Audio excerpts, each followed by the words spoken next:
I am Luna, 32 years old, living with my husband and son. I joined the company as a new graduate and have been working there for 10 years now. When I gave birth, I took maternity leave, but I returned to work immediately after my son turned 1, and I continue to work vigorously in a sales position. Thanks to my hard work, I am on the verge of a promotion, and recently, work has become even more enjoyable. On the other hand, my husband, who is 3 years younger, has been restless and changing jobs even before we got married. He aims to start his own business someday, believing that to become a future entrepreneur, it's essential to gain skills by working in various companies rather than staying in one place. However, when I look at my husband's current situation, his salary decreases with each job change. I have doubts about whether he is truly improving his skills.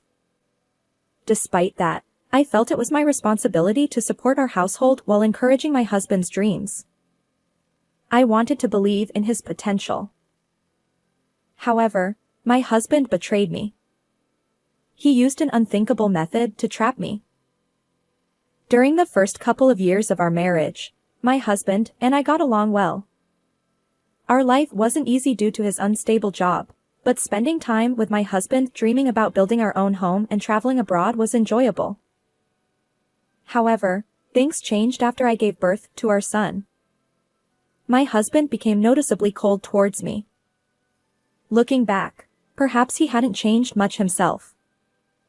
It was having a child that made me realize his true nature. While my husband had never been keen on household chores, he particularly disliked childcare. When I was on maternity or childcare leave and stayed at home, things were manageable. But once I returned to work after my childcare leave, my days became a whirlwind. I woke up early to prepare breakfast for my family and take our son to daycare. After work, I rushed to pick him up, did the grocery shopping, and prepared dinner. I barely had time to catch my breath. I could have used an extra pair of hands. Yet, my husband seemed oblivious to my struggles. Despite having more free time than I did, he adamantly refused to take our son to daycare. When I asked him why, he said he didn't want to be perceived as someone with too much free time if he did the school run as a father. I tried to convince him that it's perfectly normal for men to be involved in parenting these days. In fact, I saw plenty of fathers in suits doing school drop-offs at the daycare. However, no matter what I said, my husband remained stubbornly resistant. Avoiding arguments, I eventually gave in. Balancing work, household chores, and childcare was tough for me, especially with early mornings and overtime at the office. But I persevered for the sake of our family. It would have been helpful if there were someone who could admonish my husband. Unfortunately, the only person he fears, my father-in-law, is currently away on a business trip. My father-in-law always praised me for balancing work and household chores, understanding the demands of my job. Even when my pregnancy was confirmed, he advised my husband, "Take good care of Luna." However, shortly after our son was born, my father-in-law was transferred far away. My mother-in-law stayed behind in our hometown. Unfortunately, unlike my father-in-law, she dotes on her son excessively and only takes my husband's side, so I couldn't rely on her at all. With her extensive experience as a homemaker, my mother-in-law didn't seem pleased that I continued working after giving birth. Additionally, she must have been bothered by the fact that her own son kept changing jobs without making significant progress. It seems she felt frustrated that I, as the daughter-in-law, achieved more in my career. Every time we met, she made snide remarks about me prioritizing work over my roles as a wife and mother. While she surely knows that my work contributes to our current lifestyle, she still criticized me. Eventually, she started saying absurd things like how it's pitiful to leave my child at daycare until late or that I should quit my job altogether. Perhaps my mother-in-law's idle time during my father-in-law's business trips fueled her behavior. She would casually drop by our house, deliver her barbs, and leave. Although I felt unfairly blamed, I resigned myself to the fact that some people with outdated views might never understand. Unfortunately, my husband seemed to resent my professional success. When I received a raise for my efforts, I excitedly shared the news with him, hoping for at least a congratulatory word. Instead, his response was a dismissive. Oh, really? It hurt. As time went on, my husband's attitude worsened. He started berating me, saying things like, Don't get too full of yourself just because you're earning a bit more. The constant criticism from my husband and even my mother-in-law left me questioning why I was working so hard every day. I began regretting my decision to marry him. To make matters worse, my husband's late nights became routine. Despite working at a factory where he should have regular hours, he often returned home well past midnight. When I asked him why, he always claimed it was work-related. I didn't believe that could be true, but whenever I tried to inquire further, he'd become irritable. So I refrained from pressing the issue, but I couldn't help feeling suspicious about his unnatural behavior. And then, finally, an incident occurred. One evening, my mother-in-law suddenly dropped by our house unannounced. While her impromptu visits were nothing new, that particular day left me feeling utterly drained. You see, earlier in the day, there had been a daycare sports event, and I had worked late, waking up early to prepare lunch boxes. I was exhausted and had planned to go to bed early, especially since an important business meeting awaited me the next morning. My son, worn out from the sports event, had already dozed off in his bedroom after dinner. However, with my mother-in-law's arrival, I couldn't simply retire for the night. Determined, I dragged my tired body to the kitchen to prepare some tea. However, at that moment, my husband suddenly grabbed my arm tightly. Surprised, I looked at his face. You must be tired, so I'll take care of it. My husband rarely steps into the kitchen, so I was taken aback. Normally, he insists that I handle everything, cooking, cleaning, and more, no matter how exhausted I am from work. Perhaps he wanted to impress my mother-in-law. I thought it was probably just empty words, so I ignored him and headed back to the kitchen. But my husband wouldn't let go of my arm. This time, with a stern tone. Just sit down and rest. He forcibly seated me on the sofa. I felt trapped. If I allowed my husband to make tea for me, I knew my mother-in-law would have something to say. Surely, she'd criticize me for being a demanding wife. However, to my surprise, even my mother-in-law chimed in. Luna, it's okay to sit. She gently held me down and smiled. While I conversed with my mother-in-law, my husband went into the kitchen and started brewing tea. Something is amiss. There's no way both of them suddenly had a change of heart. What's going on today? As I pondered my suspicions, my husband approached with a teacup on a tray. Well, have some tea. He placed the cup in front of me, smiling. I thanked him while keeping a close eye on his behavior. It seemed my husband kept glancing at me. Even my mother-in-law appeared more restless than usual. Definitely strange. I lowered my gaze to the tea my husband had brewed. Ah, I see now. He must be up to something. Yes, there had to be a reason behind their unnatural kindness. I wasn't about to fall into their trap. No more mercy. I was ready. I lifted the teacup but paused just before taking a sip. By the way, didn't we have some tea snacks in the fridge? Let's offer them to Mom, I said, facing my husband. Normally, my husband wouldn't bother serving tea snacks to guests. But today, after telling me to rest, he had no choice but to comply. Initially bewildered, he eventually conceded. Oh, right.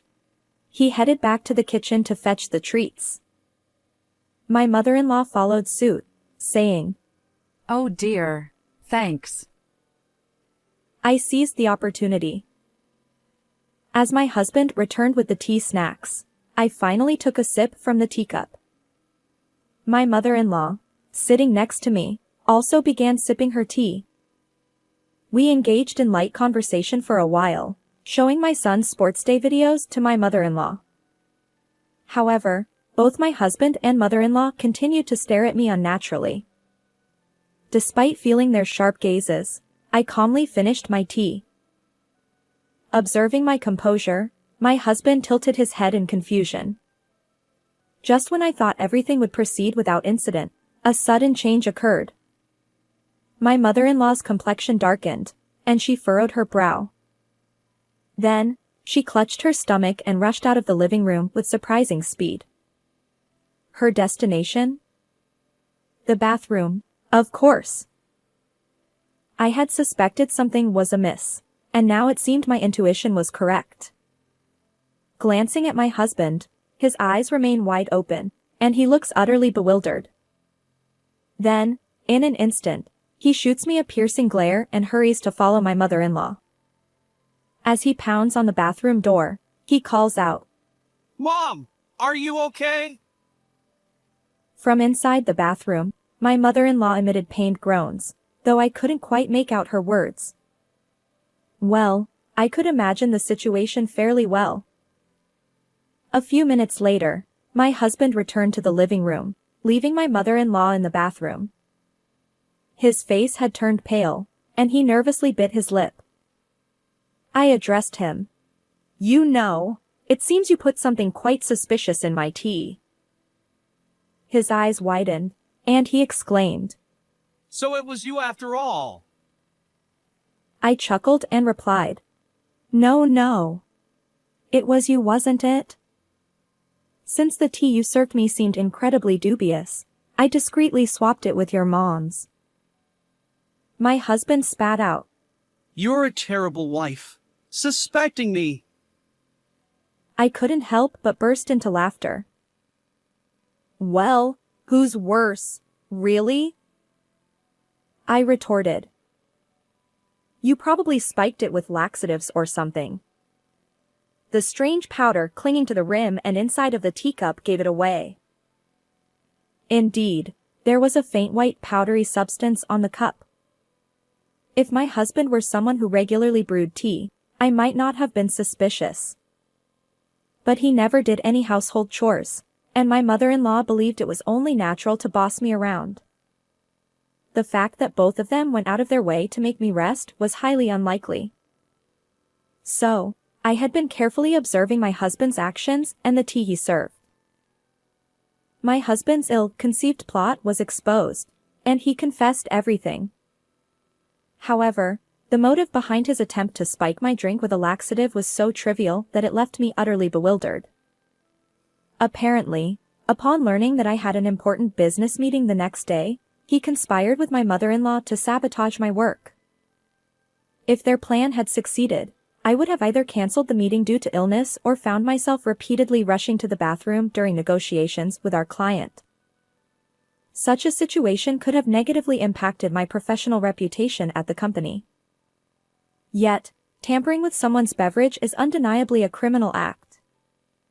Why would both my husband and mother-in-law go to such lengths to undermine me? I find their actions pitiable. After being completely exposed and defiant, my husband glared at me. If anything happens to Mom, I'll demand compensation. But I retorted. What are you talking about? You're the one who should pay compensation.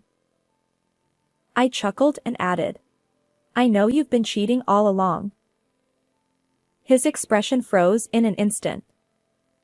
Despite having plenty of free time, he always claimed to be busy with work, returning home late. Even on his days off, he'd go out alone, leaving almost no time for family.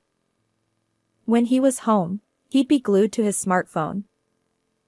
Suspicious of his infidelity, I hired a private investigator to track his actions. The results were as expected. My husband had been deceiving me. He pretended to be single at a mixer, got close to a young woman, and spun tales about upcoming business ventures. She, fresh out of school and naive, fell for his lies.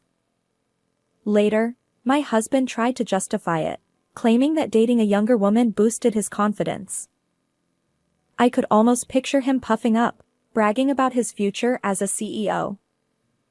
But if he had that much free time, he should have put more effort into achieving his goals. Instead, it seemed my husband, like a spoiled child, was chasing an impossible dream of entrepreneurship. Surprisingly, my husband, caught in his infidelity, turned pale and froze. I looked him straight in the eye. "Let's get a divorce. You'll pay alimony, of course, and child support." His defeated response was, Fine, whatever. but then he tried to assert himself. Just so you know, if we divorce, I'll take half of our savings.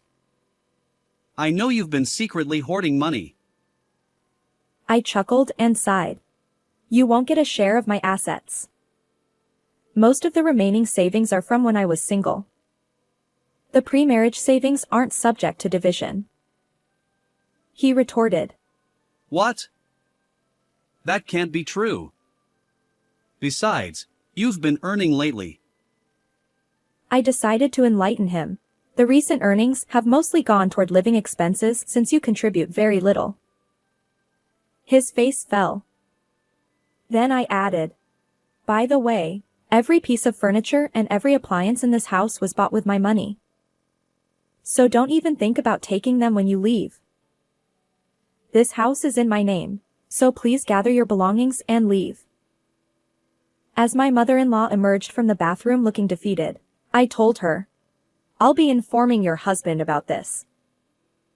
She pleaded. Please. Don't tell him. But I didn't hesitate. I contacted my father-in-law. Naturally, he was furious, and my mother-in-law was handed a swift divorce. Afterward, realizing that he couldn't expect any share of the assets, my husband finally understood his predicament. Despite pleading with me, saying he didn't want to separate and that he couldn't live without me, his apologies now hold no sway over my feelings. I hired a lawyer, and the divorce with my husband was finalized successfully. I claimed substantial compensation for emotional distress and child support. Due to his low income, my husband couldn't pay the compensation in one lump sum, and he ended up burdened with significant debt. But the punishment meted out to him wasn't limited to that. Since I filed a police report about the laxative incident in my tea, both my husband and mother-in-law were convicted of assault. Although they received probation, they now share a criminal record. In the end, my husband was also rejected by his affair partner, and he works tirelessly day and night to repay his debts. Meanwhile, my mother-in-law, abandoned by my father-in-law, leads a miserable life in poverty. They tried to undermine me with baseless jealousy, but they reaped what they sowed. On the other hand, my recent business negotiation was a great success, and I was promoted to lead the sales team.